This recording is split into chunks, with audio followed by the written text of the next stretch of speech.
Hi,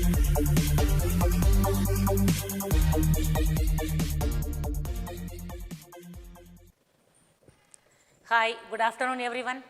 I am Savitri here to discuss the 5th chapter problems, as well as we are just going to introduce 6th chapter today, and hope you would have followed me so far what I have taken, and this chapter also will help you in learning the concepts very clearly. 6th chapter, gravitation. So 5th chapter, after completing 3 problems of 5th chapter, let us just have an introductory part of 6th chapter today. Yes, if you like this video, please share, view and subscribe. So today we are going to discuss 3 problems of 5th chapter first. Okay. So yesterday we have done few problems, and today we are going to continue the same. Okay. So hope you have understood all the problems so far we have dealt, and then today now we are going to discuss 4th problem of 5th chapter. Yes, book back problem. Yes, this 4th problem we are going to discuss now. See, listen. A uniform rod of mass m and length, okay, L makes a constant angle theta with an axis of rotation which passes through one end of the rod. So, a uniform rod of mass m and length L. So, length is L, makes a constant angle theta. Okay, constant angle is theta given with an axis of rotation, okay, which passes through one end of the rod. See what is given? A uniform rod. This is the uniform rod. Okay, uniform rod of mass m. So mass of this rod is taken as m, and length of this rod is taken as L. So we are assuming a uniform rod of mass m and length L. Okay. This is making constant angle. This uniform rod is making constant angle with the axis of rotation. Okay. So it is making an angle of theta with axis of rotation. This axis of rotation is passing through what? One end of the rod. So this is one end, this is the another end. So this axis of rotation must pass through one end of the rod. Is clear? So let us assume that too it is making an angle of theta, not 90 degree. It is making an angle of theta. So if you draw the axis like this, so the axis is making an angle of 90 degree. Okay, but what is given? So not 90, any angle theta. So we must redraw this diagram. So we are having a rod. This is the uniform rod. In the rod oda mass evlo kuduthirukku? M. Okay, length L. Okay, in the uniform rod, the axis of rotation oda ஒரு constant angle make பண்ணுது. Okay, அந்த angle எவ்வளோ கொடுத்துருக்காங்கன்னா தீட்டான்னு கொடுத்துருக்காங்க. சரியா? இப்போ suppose the axis of rotation ஓட okay 90 degree make பண்ணுதுன்னா இந்த மாதிரி ராடை வந்து ஃபிக்ஸ் பண்ணணும். இந்த மாதிரி ராடை வைக்கணும். பட் என்ன கொடுத்துருக்கு? 90 டிகிரின்னு கொடுக்கல. என்ன கொடுத்துருக்கு? தீட்டா அப்படிங்கிற ஆங்கிள் மேக் பண்ணுறதா கொடுத்துருக்கு. Moreover the axis is passing through one end of the rodனு கொடுத்துருக்கு. இந்த ராடோட ஒரு எண்டு வழியாக பாஸ் ஆகுது அப்படின்னு கொடுத்துருக்கு. என்ன கால்குலேட் பண்ணணும்? Find the moment of inertia about this axis. So இந்த ஆக்சிஸை பொறுத்து நம்ம என்ன கால்குலேட் பண்ணணும்? மொமெண்ட் ஆஃப் இனர்ஷியா கால்குலேட் பண்ணணும். சரியா? Okay. So first let us redraw the diagram. So how to redraw? So this is the axis of rotation. So with the axis of rotation, the rod is making an angle of, okay, with the axis of rotation, the rod is making an angle of 30 degree, okay. So this is the axis of rotation. So the rod makes an angle of, this is a rod now, okay. So this is the rod. The rod makes an angle of theta. Yes. So before we have taken rod like this. Okay. So if you take the rod like this, so this will make an angle of 90 degree with the axis of rotation. Okay. But it is not given 90 degree. The rod is making an angle of theta, it's given. So we must redraw the diagram, this diagram like this. So rod enna angle make பண்ணுது? Theta angle. Moreover, what is given? What else is given? Okay. This axis is passing through one end of the rod. So, one end, this is the one end. Axis of rotation must pass through one end of the rod. புரிஞ்சுதா question? இப்போ திருப்பி ஒரு read பண்ணலாமா? A uniform rod of mass m. சரியா? Uniform rod of mass m. So, இந்த rod உடைய mass எவ்வளவு? Capital M. Okay, length is L. Length is given as L. So, the length of the rod, total length of the rod is given as L. Okay, it is making an angle of theta with the axis of rotation. So, making an angle of theta with the axis of rotation. This is the axis of rotation, which passes through one end of the rod. So, this axis of rotation is passing through one end of the rod. Yes?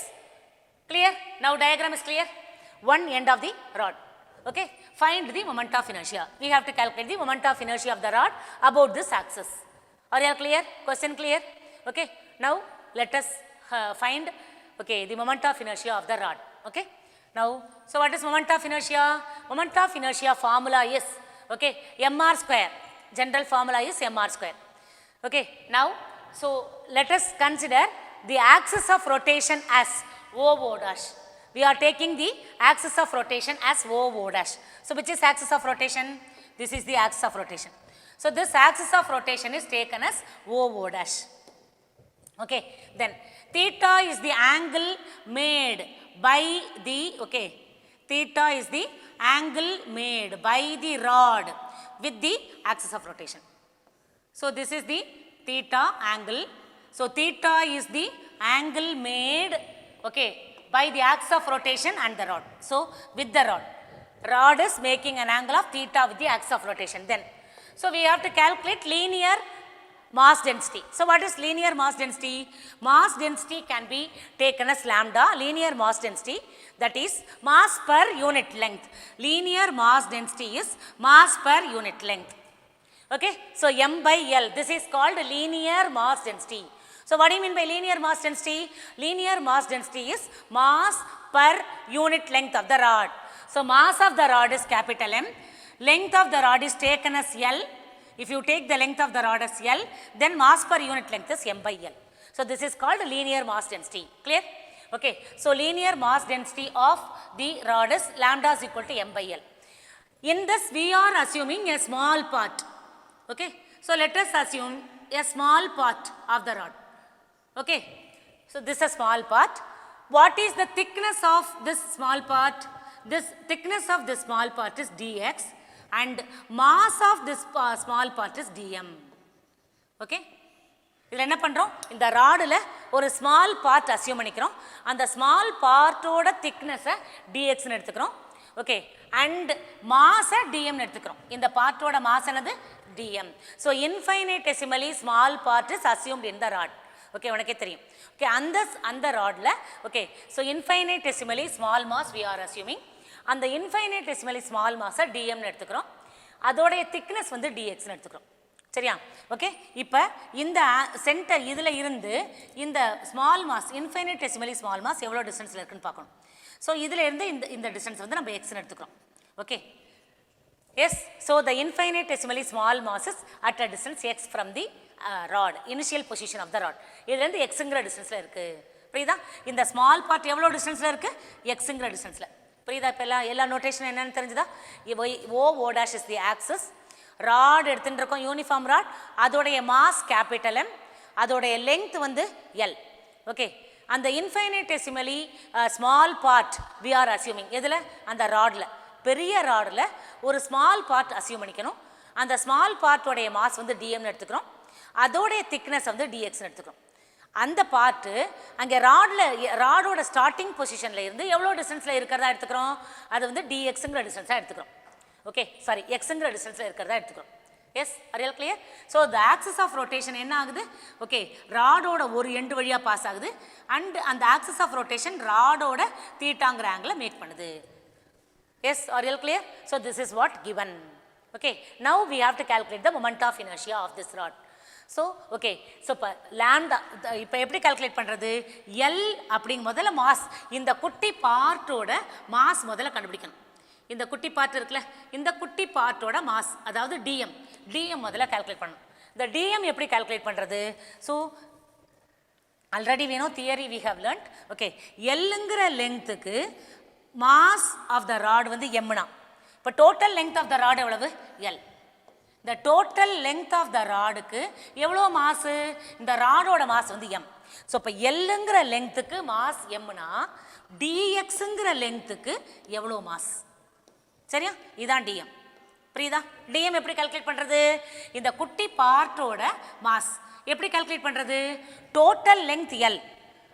எல்லுங்கிற லெங்க்த்துக்கு எவ்வளோ mass இருக்குது? Capital M இருந்தா அந்த ராடோட total mass வந்து M.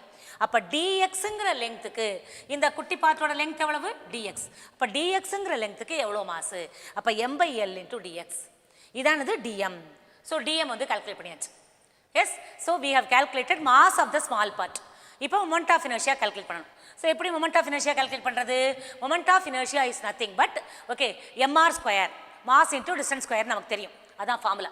Okay, இப்போ டிஎம்ங்கிறது என்னது? M by L into dx. இது கால்குலேட் பண்ணியாச்சு. So what is moment of inertia? Moment of inertia of the rod is equal to limit எடுத்துக்கணும். லிமிட் எப்படி எடுத்துக்கிறோம்? ஏன் 0 to L எடுத்துக்கிறோம்? ஸோ இங்கே ராட் வந்து எப்படி பாஸ் ஆகுது? ஒரு ஆக்சிஸ். ஓகே, ஸோ ராட் வந்து passing through the okay one end of the rod. Sorry, axis is passing through one end of the rod. Okay, so here how the axis is passing? இந்த axis வந்து ராடோட ஒரு எண்டில் pass ஆகிறதுனால இந்த இடத்துல length வந்து 0, இங்கே வந்து லெங்த் வந்து எல். சரியா? ஸோ இங்கே வந்து லெங்த் எல், இங்கே வந்து 0. அப்போ எனது லிமிட் என்னது? 0 to L. Okay, 0 to L is the limit. Total length is L. Okay, இனிஷியலாக 0, அப்போ 0 to L தான் எனது லெங்க்த்து. அப்போ 0 to Lன்னு போட்டுக்கணும் லிமிட்டை. புரியுதா? சப்போஸ் இந்த ராடு சென்டரில் பாஸ் ஆச்சுன்னா, இந்த ஆக்சிஸ் வந்து ராடோட சென்டரில் பாஸ் ஆச்சுன்னா, இந்த சைடு லெங்த் L/2, இந்த சைடு லெங்த் L/2 மைனஸ் இங்கே ப்ளஸ். அப்போ மைனஸ் L/2 டு ப்ளஸ் L/2ன்னு எடுத்துக்கணும் லிமிட்டை. ஆனால் இங்கே ஆக்சிஸ் வந்து இங்கே பாஸ் ஆகிறதுனால இங்கே லெங்த் 0, இதானே ஸ்டார்டிங் பாயிண்ட்டு. அப்போ லெங்த் 0, அங்கே length L, maximum length. Okay, அப்போ 0 to L லிமிட் எடுத்துக்கணும். Yes clear? So we have taken the limit as 0 to L into MR square formula moment of இனர்ஷியாக்கு. எம்ங்கிறது என்னது இங்கே? Dm. So dm into R square. So what is moment of inertia? Moment of inertia I equal to dm into R square. That is a formula. So how to calculate moment of inertia? So moment of inertia I equal to okay integral 0 to L dm into r square. So this is the moment of inertia. Okay, இப்போ dm வந்து calculate பண்ணி வச்சிருக்கோமா? What is dm? dm is equal to okay mass per unit length into dx. So dm calculate பண்ணி வச்சிட்டோம். So the dm substitute பண்ணிக்கோ. So அப்போ m by L into dr okay into r square dx into r square. m by L into dx into r square. So this is dm. So dm we have calculated. So dm என்னது? m by L into dx. அதை substitute பண்ணிக்கோ. m by L into dx into r square. இப்போ இந்த r நம்ம கண்டுபிடிக்கணும். Okay, r கண்டுபிடிச்சு இதில் substitute பண்ணணும். சரியா? மொமெண்ட் ஆஃப் இனர்ஷியா ஃபார்முலா என்னது? Moment of inertia is equal to dm into okay r square. Okay, so dmங்கிறது m by L into dx. Substitute பண்ணியாச்சு. இங்கே r ஸ்கொயர் கால்குலேட் பண்ணணும். r ஸ்கொயர் எப்படி கால்குலேட் பண்ணுறதுன்னு பார்க்கணும். திருப்பி அதே டயக்ராம் எடுத்துக்கோ. r ஸ்கொயர் எப்படி கால்குலேட் பண்ணுறது? இந்த டயக்ராம் எடுத்துக்கலாம். டயக்ராம் எடுத்துட்டு r ஸ்கொயர் கால்குலேட் பண்ணலாம். Okay, now so here how to calculate r square. So this is the axis of rotation. So this is axis of rotation. See, this is the axis of rotation and this is the rod.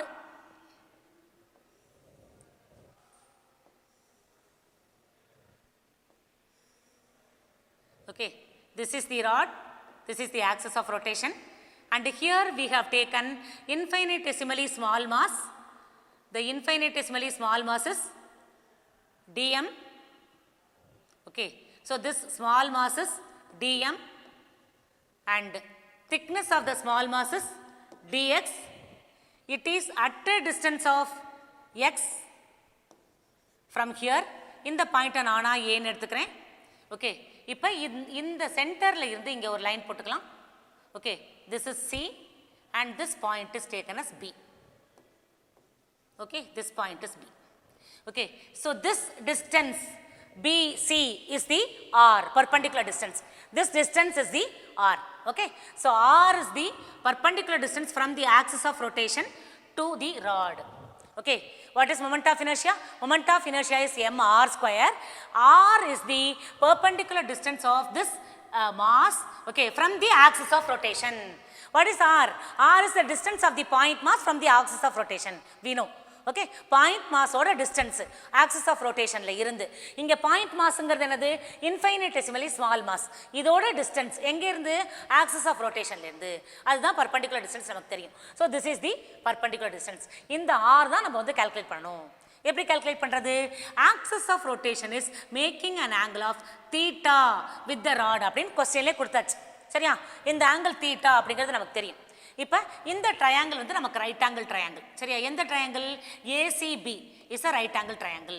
So ACB is right angle triangle, that is in triangle ACB. Right angle triangle என்ன எடுக்கணும்? நமக்கு வந்து R வேணும். Rங்கிறது sin theta எடுத்துக்கலாமா? ஏன்னா Rங்கிறது opposite side. sin theta equal to opposite by hypotenuse. Opposite side எது? இந்த தீட்டாக்கு ஆப்போசிட் சைடு வந்து நமக்கு BC. Okay, so BC by, okay, hypotenuse எது? இது 90 டிகிரியா இருக்கிறதுனால 90 டிகிரிக்கு ஆப்போசிட் சைடு தான் நமக்கு hypotenuse. எது hypotenuse? Okay, this distance. Okay, this distance is AB. Okay, so BC by AB. Are you all clear? நம்ம R கண்டுபிடிக்கணும். Rங்கிறது நமக்கு என்னன்னு தெரியும். R is the perpendicular distance of the point mass from the axis of rotation. Okay, so இதான் என்னது? point mass, infinitesimally small mass. அந்த small mass, okay, axis of rotation ல இருந்து எவ்வளவு distance இருக்கோ அதுதான் R. Okay, so இப்போ R வந்து நம்ம கண்டுபிடிக்கணும். R கண்டுபிடிக்கிறதுக்கு நம்ம என்ன எடுத்துக்கிறோம்னா ACBங்கிற ரைட் ஆங்கிள் ட்ரையாங்கிள் எடுத்துக்கிறோம். இந்த ட்ரையாங்கிளில் நம்ம sin theta எடுக்கிறோம். இப்போ sin theta is equal to opposite by hypotenuse. Opposite side அப்படிங்கிறது இந்த தீட்டாக்கு ஆப்போசிட் சைடு வந்து நமக்கு என்னது? BC by hypotenuseங்கிறது AB. Okay, so BC by AB இதுல இருந்து. Okay, so BCங்கிறது என்னது? BC is R. சப்ஸ்டிட் பண்ணிக்கோ. அப்ப sin theta equal to, so sin theta equal to what is BC? BC is R for us. Okay, divided by, okay, what is AB? AB is nothing but X. AB is distance of the point mass from A. Okay, X, that is X. So R by X. Okay, so what is R from this? So R equal to X sin theta. Okay, we have R square in formula, therefore R square equal to X square sin square theta. சரியா? R கண்டுபிடிச்சாச்சு x sin theta னு, அதுல இருந்து R square கண்டுபிடிச்சுக்கோ. R square equal to X square sin square theta. இப்போ R square calculate பண்ணியாச்சு. சரியா? இந்த R ஸ்கொயருக்கு பதிலா என்ன சப்ஸ்டிட் பண்ணிக்கணும்? X ஸ்கொயர் sin ஸ்கொயர் தீட்டான்னு சப்ஸ்டிட் பண்ணிக்கணும். Okay, so X square sin ஸ்கொயர் தீட்டா அப்படின்னு சப்ஸ்டிட் பண்ணணும். எதில் கொண்டே சப்ஸ்டிட் பண்ணுற? முதல்ல ஈக்குவேஷனில் உள்ள கொண்டே சப்ஸ்டிட் பண்ணுற. R square equal to X square sin ஸ்கொயர் தீட்டா சப்ஸ்டிட் பண்ணிக்கலாமா? ஸோ அப்போ என்ன கிடைக்கும் நமக்கு பாரு? ஸோ என்ன ஈக்குவேஷன் இருக்கு முன்னாடி? So m/l into dr, r square இருக்கா? இந்த ஆர் ஸ்கொயருக்கு பதிலாக நம்ம இந்த ஈக்குவேஷனில் என்ன சப்ஸ்டிட் பண்ணணும்? Integral 0 to L m/l into this must be dx. Okay, dx into, okay, so m/l into dx. Okay, இந்த ஆர் ஸ்கொயருக்கு பதிலாக என்ன போட்டுக்கணும்? x ஸ்கொயர் sin ஸ்கொயர் theta. Okay, instead of r square I am writing x square sin square theta. Are you all clear? So mass கண்டுபிடிக்கணும், dm கண்டுபிடிக்கணும், r square கண்டுபிடிக்கணும். This is dm, this is r square. Okay, dm கண்டுபிடிக்கணும் முதல்ல. Lங்கிற லெங்க்த்துக்கு mass mனா dxங்கிற லெங்க்த்துக்கு எவ்வளோ mass? So dm கண்டுபிடிச்சாச்சு, that is m/l into dx. R square எப்படி கண்டுபிடிச்சோம்? அந்த ரைட் ஆங்கிள் ட்ரையாங்கிளில் சைன் தீட்டா எடுத்து ஆர் கண்டுபிடிச்சோம். ஆருங்கிறது பர்பண்டிகுலர் டிஸ்டன்ஸ். ஸோ ஆர் கண்டுபிடிச்சாச்சு, அந்த ஆரையும் கொண்டு வந்து சப்ஸ்டிட் பண்ணியாச்சு. ஸோ டிஎம் சப்ஸ்டிட் பண்ணியாச்சு, ஆரையும் சப்ஸ்டிட் பண்ணியாச்சு. எஸ், ஸோ நமக்கு என்ன கிடைச்சிருக்கு? 0 to L m/l dx x square sine square theta. இப்போ கான்ஸ்டன்ட்டை எல்லாம் வெளியில் எடுத்துட்டு இன்டகிரேட் பண்ணணும், லிமிட் சப்ஸ்டிட் பண்ணணும், அவ்வளோதான். Okay, sum over. ஓகே, இப்போ கான்ஸ்டன்ட் என்னென்ன constant? Mass capital M constant, L constant, length of the rod மாற போகிறதில்ல, மாஸ் ஆஃப் த ராட் மாற போகிறதில்ல, சைன் ஸ்கொயர் தீட்டா கான்ஸ்டன்ட் வெளியில் எடுத்துடணும். Okay, so m/l sign square theta constant, X square dx மட்டும் variable, அதை மட்டும் நம்ம இன்டகிரேஷனுக்குள்ளே வச்சுட்டு இன்டகிரேட் பண்ணணும். எஸ், பண்ணலாமா? இப்போ நவ் ஸோ வி ஹாவ்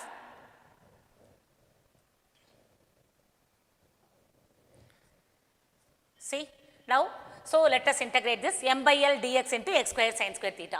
இப்போ எதெல்லாம் constant? m by l sin square theta is constant. So we are taking m by l out, sin square theta out, taken out. So what is left? So எடுத்தோனா வெளியில மிச்சம் என்ன இருக்கு? So moment of inertia I equal to, so what is left? This is equal to m by l sin square theta. Okay. So மிச்சம் என்ன இருக்கு இன்டகிரேஷனுக்குள்ள 0 to l x square dx. இதான் என்னது இன்டகிரேஷனுக்குள்ள நமக்கு இருக்கு. சரியா? இப்போ x square dx இன்டகிரேட் பண்ணணும். நமக்கு ஃபார்முலா தெரியும். Integral x power n dx. Integrate பண்ணானது x power n plus 1 by n plus 1. This is the formula. x power n integrate பண்ணானது x power n plus 1 by n plus 1. இதான் formula. இப்போ இதை integrate பண்ணிடலாமா? இப்போ n-க்கு பதிலாக இங்கே நமக்கு என்ன இருக்குங்க? 2 இருக்கு. சரியா? x பவர் n-க்கு பதிலாக இங்கே x பவர் 2 இருக்கு. அப்போ நமக்கு என்ன வரும்? 2 plus 1 by 2 plus 1 கிடைக்கும். அப்போ x cube by 3. ஸோ அப்போ நமக்கு என்ன ஃபார்முலா இங்கே? x பவர் n plus 1க்கு பதிலாக 2 plus 1 by 2 plus 1. சரியா? அப்போ x power 2 plus 1 by 2 plus 1 கிடைக்கும். So we get x cube by 3. So அப்போ அதை இன்டகிரேட் பண்ணால் நமக்கு என்ன கிடைக்குது? எக்ஸ் ஸ்கொயர் இன்டகிரேட் பண்ணால் எக்ஸ் கியூப் பை 3 கிடைக்குது. இப்போ லிமிட் அப்ளை பண்ண வேண்டியதான். ஸோ மிச்சதெல்லாம் வெளியில் இருக்குது. M by L sine square theta வெளியில் இருக்குது. Yes now shall we do it. Okay. So integral value என்னது? X cube by 3, 0 to l வந்து limit. So M by L into sine square theta x cube by 3, 0 to l limit. இப்போ limit apply பண்ணிடலாமா? So இப்போ M by இந்த 3 கூட constant வெளியில் எடுத்துடலாம். So M by 3l. okay into okay sin square theta m by 3l into sin square theta. so இங்க sin square theta இருக்கு, m by l இருக்கு, அந்த 3 வெளியில எடுத்தாச்சு. so m by 3l into sin square theta. இப்போ x cube மட்டும் உள்ள இருக்கு. okay லிமிட் என்னது? 0 to l. சரியா? so limit is 0 to l. இப்போ அப்ளை பண்ணலாமா? so இப்போ என்ன நமக்கு கிடைக்கும்? so m divided by 3l sin square theta into x cube. முதல்ல அப்பர் லிமிட் சப்ஸ்டிட் பண்ணா l cube. x க்கு பதிலா l சப்ஸ்டிட் பண்ணு l cube minus lower limit substitute பண்ணா 0. x க்கு பதிலா 0, 0 cube is 0. சரியா? ஃபர்ஸ்ட் அப்பர் லிமிட் x க்கு பதிலா l, அப்ப l cube கிடைக்கும். மைனஸ் x க்கு பதிலா 0, x 0 சப்ஸ்டிட் பண்ணா 0 கிடைச்சிரும். சோ நமக்கு என்ன ரிசல்ட் கிடைக்குது? l cube minus 0 is l cube. okay so now what is the final result now? m by 3l sin square theta into what is that? l cube. okay so இதோட result என்னது? l cube minus 0 is l cube. நமக்கு இங்க ஒரு l இருக்கு, இங்க l cube இருக்கு. Cancel பண்ணா நமக்கு என்ன கிடைக்கும்? l square கிடைக்கும். சரியா? ஓகே. அப்ப ஃபைனல் ஆன்சர் என்னது? m l square by 3 sin square theta. so final answer is ml square by 3 sin square theta. so what is the moment of inertia? so moment of inertia is m l square by 3 sin square theta. so this is the moment of inertia of the rod about an axis passing through one end and making an angle of theta. okay so with the rod, so axis is making an angle of theta with the rod. okay so what's the moment of inertia? about an axis passing through the one end of the rod is m by 3l square okay sin square theta, m by 3 into l square sin square theta. are you all clear? so this is the moment of inertia of the rod. are you all clear? okay so hope you all understood this. okay this sum. then next sum is fifth sum. okay see two particles என்ன கொடுத்திருக்குன்னு பார்க்கலாமா? two particles okay ஒன்னு p இன்னொன்னு q okay of mass 1 kg. ரெண்டு particle கொடுத்திருக்கு. ஒரு பார்ட்டிகிளோட mass வந்து 1 kg, அதை m1 எடுத்துக்கலாம். செகண்ட் பார்ட்டிகிளோட மாஸ் வந்து 3 kg. okay அதை m2 எடுத்துக்கலாம். respectively start moving towards each other. okay start moving towards each other. okay two particles m1 and m2 mass வந்து எவ்வளவு கொடுத்திருக்கு? 1 kg and 3 kg கொடுத்திருக்கு. ரெண்டு மாஸும் moving towards each other. okay from rest under mutual attraction. okay under mutual attraction, restல இருந்து move ஆகுது under mutual attraction. so what is the velocity of their center of mass? okay so velocity of center of mass கேட்டிருக்கு. okay so that is velocity of center of mass vcm. vcm வந்து என்னன்னு கேட்டிருக்கு? Okay, கொஞ்சம் தியரிக்கு போகணும் இங்கே. So theory வந்து motion of centre of mass அப்படின்னு ஒரு டாபிக் இருக்கும். Motion of centre of mass அப்படின்னு பிகினிங்லேயே படிச்சிருக்கோம். 5th சாப்டரில் பிகினிங்லேயே ஒரு ஃபோர்த்து டாப்பிக்கோ 5th டாப்பிக்கோ வரும். அது மோஷன் ஆஃப் சென்டர் ஆஃப் மாஸ்னு. அந்த மோஷன் ஆஃப் சென்டர் ஆஃப் மாஸில் நம்ம ஏற்கனவே படிச்சிருக்கோம். எக்ஸ்டர்னல் ஃபோர்ஸ் இருந்தால் என்ன condition, external force rigid body மேலே ஆக்ட் ஆகலைன்னா என்ன கண்டிஷன் அப்படின்னு நம்ம ஏற்கனவே படிச்சிருக்கோம். சரியா? எக்ஸ்டர்னல் ஃபோர்ஸ் இல்லைன்னா என்ன, எக்ஸ்டர்னல் ஃபோர்ஸ் இருந்தால் என்ன, அந்த டாப்பிக்கை பேஸ் பண்ணி தான் இந்த கொஸ்டின் கேட்டிருக்கு. Very simple question this is. Okay, so velocity of centre of mass கேட்டிருக்கு. இப்போ என்ன கொஸ்டினில் கொடுத்துருக்கு, அப்போ எக்ஸ்டர்னல் ஃபோர்ஸ் இருக்கா இல்லையான்னு நம்ம வந்து செக் பண்ணணும். எப்படி எக்ஸ்டர்னல் ஃபோர்ஸ் இருக்கா இல்லையா நம்ம செக் பண்ணுறது? முதல்ல மியூச்சுவல் அட்ராக்ஷனில் பார்ட்டிகிள்ஸ் வந்து மூவ் ஆகுதுனாலே என்ன அர்த்தம் அப்படின்னா எக்ஸ்டர்னல் ஃபோர்ஸே இல்லைன்னு அர்த்தம்.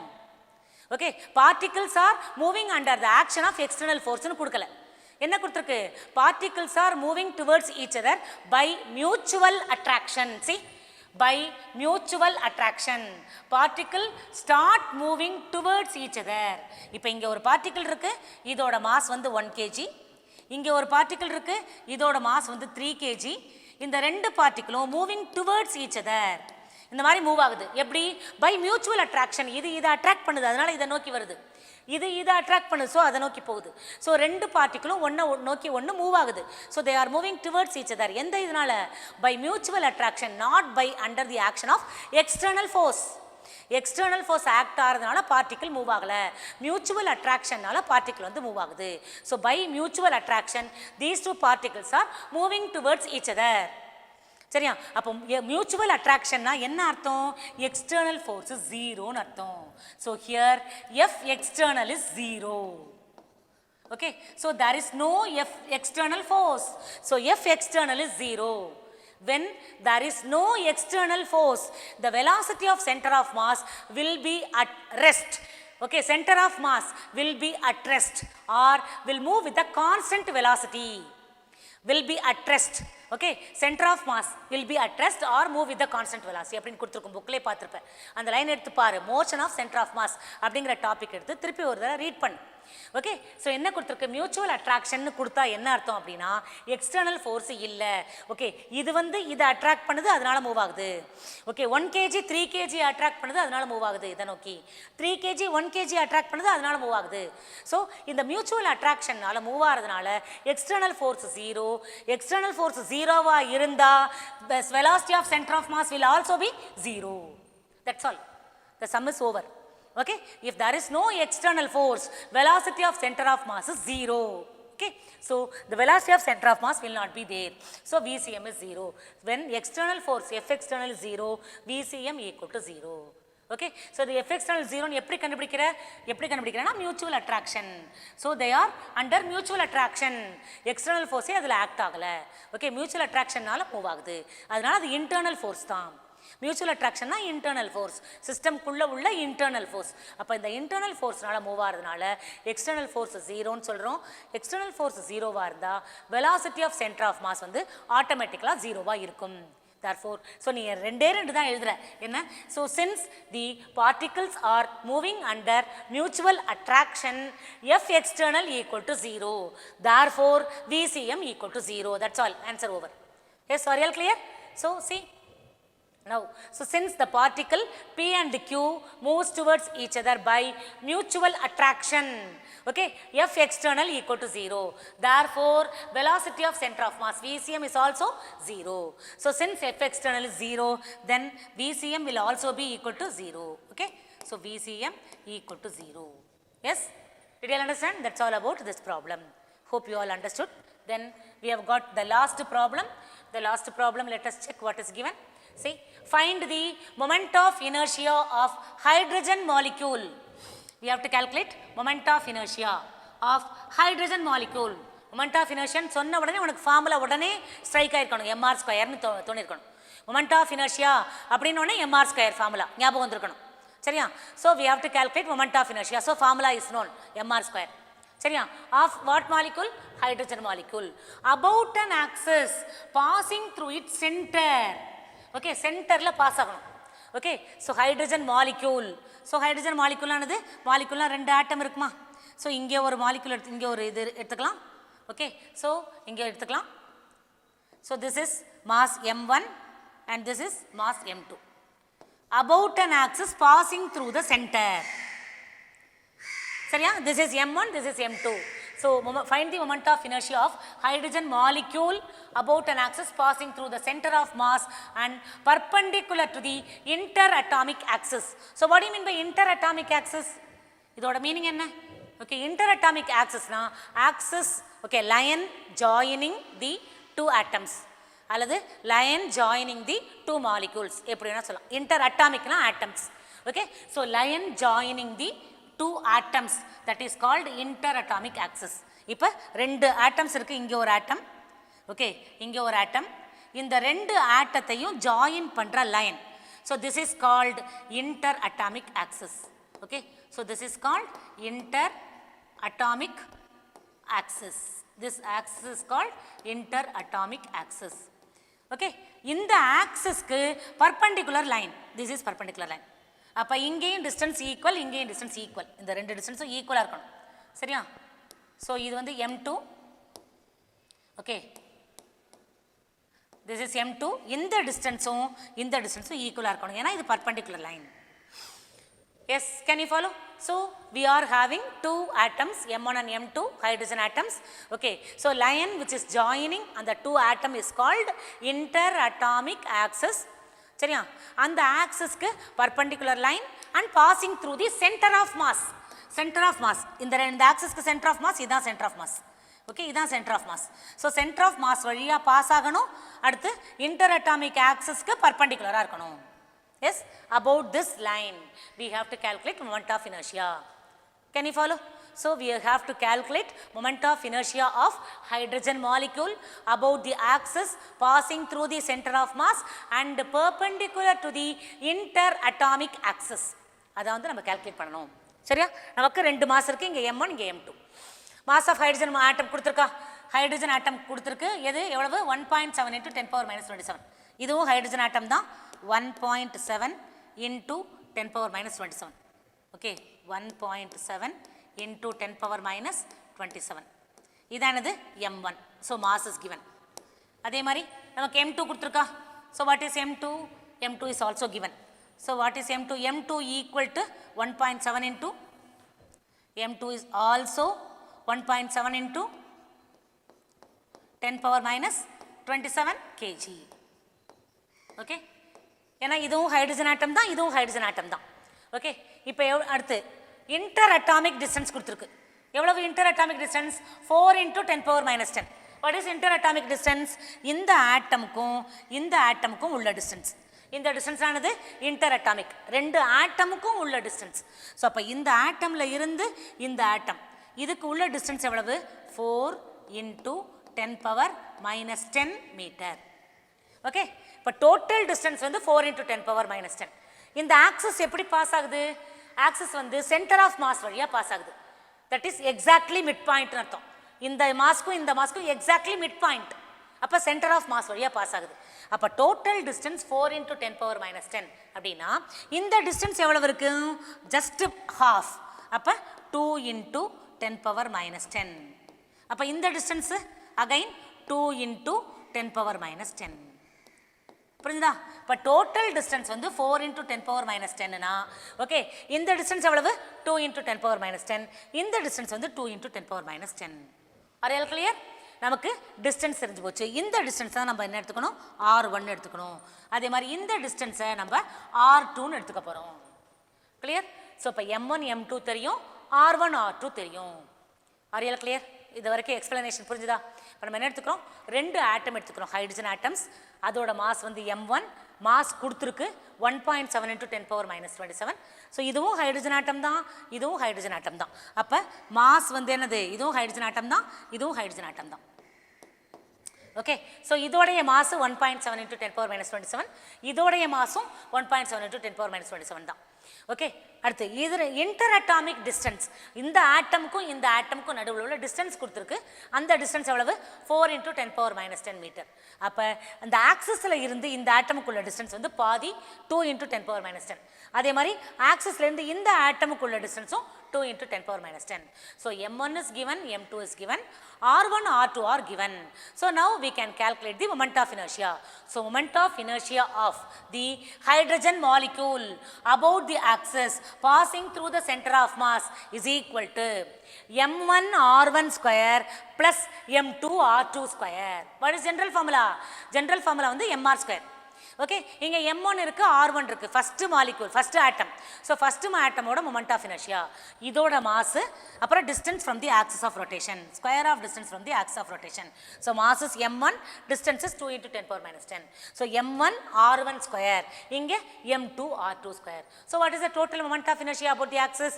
So moment of inertia about the axis is equal to, okay, moment of inertia of the first hydrogen the atom with respect to axis plus second hydrogen atom with respect to axis. ரெண்டையும் add பண்ணா நமக்கு என்ன கிடைச்சிரும்? Total moment of inertia கிடைச்சிரும். போடலாமா அந்த சம்ம? Okay, now so what is the formula? I equal to m1 r1 square plus m2 r2 square. So m1 is known, r1 is known, m2 is known, r2 is known. Direct substitution and we can calculate the moment of inertia. Yes, now shall we do? Yes, see. Now what is given? Mass of hydrogen atom m1 equal to m2 equal to 1.7 into 10 power minus 27 kg. அடுத்து interatomic distance 4 into 10 power minus 10 meter.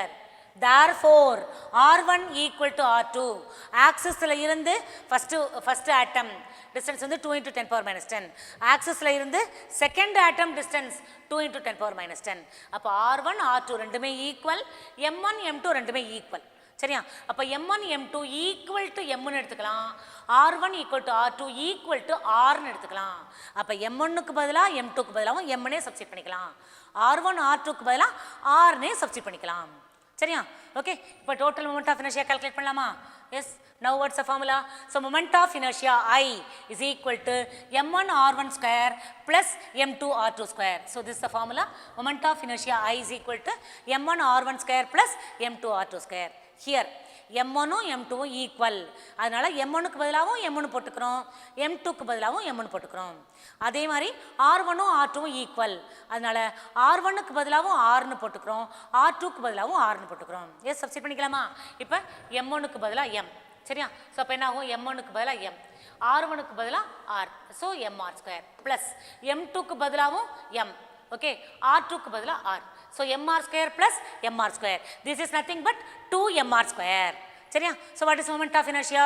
So moment of inertia I equal to general formula is m1 r1 square plus m2 r2 square. Okay, so இப்போ m1 m2 ஈக்குவல்னால நான் mனே எடுத்துக்கிறேன், அது மாதிரி r1 r2 ஈக்குவல்னால rனே எடுத்துக்கிறேன், mr square plus mr square.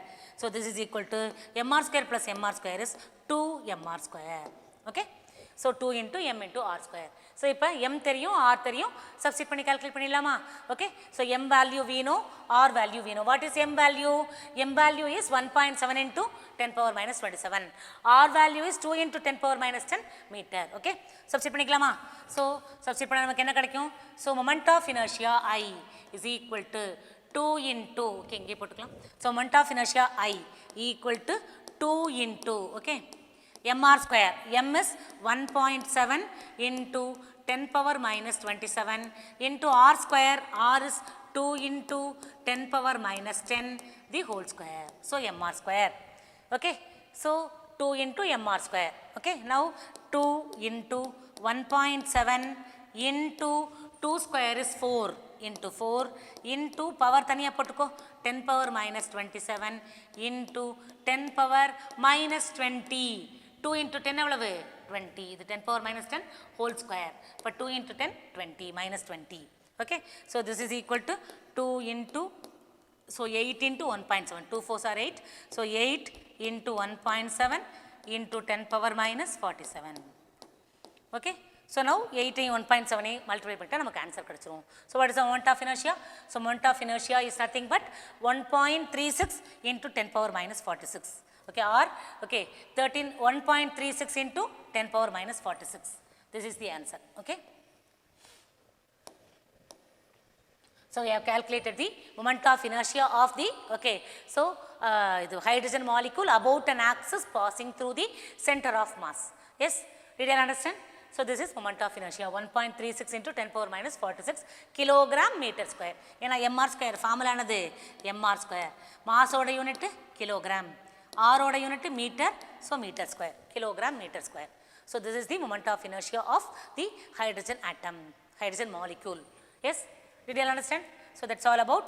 So chapter 5, hope you all understood all the problems of chapter 5. Okay, so you must go through once again, you must learn once again, okay, work out after me teaching, and then if you have doubt you must ask, only then you can understand problem. Okay, so if you leave without learning, it definitely it will be very difficult for you to understand. So you must learn, okay, as soon as I have taken the class, you must go through once again, and if you have doubt, you must ask me, only then you can understand. Yes. So now let us discuss the next topic, that is unit 6, which is gravitation. Okay. So yes, now so every day we are observing the, okay, so the sky. Okay, every day we are listening to many of the things which is happening around us.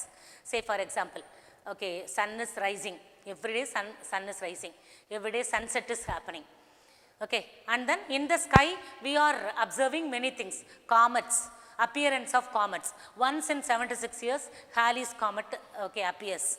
Okay, and then meteors, and then meteorites. Okay, so எரிக்கல்னு சொல்லுவோம். Okay, so அதெல்லாம் வந்து மீட்டியோரைட்ஸ்லாம் வந்து எர்த்தில் வந்து விழுறது. Okay, அதனால தான் வந்து கிரேட்டர்ஸ்லாம் form ஆகுது எர்த்தில், இல்லை? ஸோ இதெல்லாம் நம்ம எவ்ரிடே லைஃப்பில் வந்து நம்ம பார்த்துட்டே இருக்கோம். Season, change of season, okay, cyclones, இந்த மாதிரி திங்ஸ்லாம் வந்து நம்ம எவ்ரிடே வி ஆர் அப்சர்விங். அது மாதிரி நைட் ஸ்கையில் பார்த்தீங்கன்னா, okay, we are observing twinkling of stars.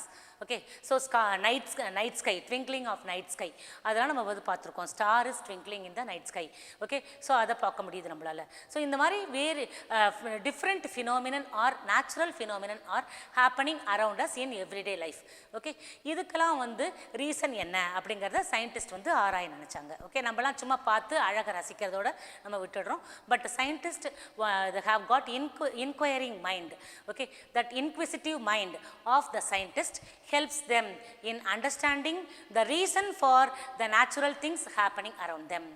Okay, so the twinkling of stars, okay, so and then so whatever happening in the sky, appearance of comets, and then appearance of the meteors, meteorites, okay, all those things are, okay, so observed by the scientists, and they try to find out the reason why they appear. Okay, why comets are appearing suddenly, and what is the reason for the twinkling of the stars. So all those things they try to understand. Yes, are you all clear? So then later Newton, the scientist, okay, so he the scientist, see this the rising of the sun. Okay, sunrise, and then we have got sunset. So these are the natural things we are every day watching in the sky. Okay, so stars are twinkling of stars. Okay, so sunrise, sunset, and then twinkling of stars. Okay, and then appearance of comets, okay, meteors and meteorites. So comets, then okay, so meteor, appearance of meteor, this is comets, meteor and meteorites. Okay, all those things are we are observing.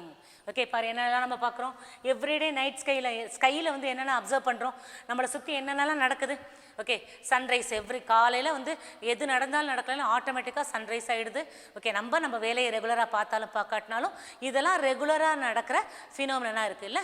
Okay, sunrise ஆகுது, then sunset ஆகுது. Okay, then so what else, twinkling of stars. Okay, then we have so comets, appearance of comets, and then appearance of meteors, and then so meteorites. Okay, so these are all the things which are happening in our everyday life. Okay, so இதுக்கெல்லாம் காரணம் என்ன அப்படிங்கறத scientist வந்து இது ஆராய ஆரம்பிச்சாங்க. Okay, so first வந்து என்னது, so theory of gravitation was first developed by the scientist Newton. Okay so அவர் தான் 17th செஞ்சுரியில் தியரி ஆஃப் கிராவிடேஷனை ஃபஸ்ட்டு அவர் தான் என்ன சொன்னார், நியூட்டன் தான் ஃபஸ்ட்டு இது பண்ணார். ஓகே அவர் என்ன பண்ணுறாருனா terrestrial objects and then celestial objects. Okay so he tried to explain how the terrestrial object and celestial object move. டெரஸ்ட்ரியல்னானது தரையில் இருக்கிற objects, okay moment of objects. செலஸ்டியல்னானது ஹெவன்லி பாடிஸ், அதான் இது meteors, meteorite, sun, moon, star, galaxies, இதெல்லாம் நம்ம என்ன சொல்லுவோம், இது செலஸ்டியல் ஆப்ஜெக்ட்ஸ் சொல்லுவோம். ஸோ இந்த செலஸ்டியல் ஆப்ஜெக்ட்ஸ்லாம் மூவ் ஆகிறதுக்கான ரீசன் என்ன அப்படிங்கிறத தியரி ஆஃப் கிராவிடேஷன் அப்படியே வச்சு எக்ஸ்பிளைன் பண்ணார். யார்? ஃபஸ்ட்டு வந்து நியூட்டன் தான் தியரி ஆஃப் கிராவிடேஷனை வச்சு இதை வந்து எக்ஸ்பிளைன் பண்ணார். Yes, so hope you all understood this topic. So let us discuss the same topic tomorrow. Okay.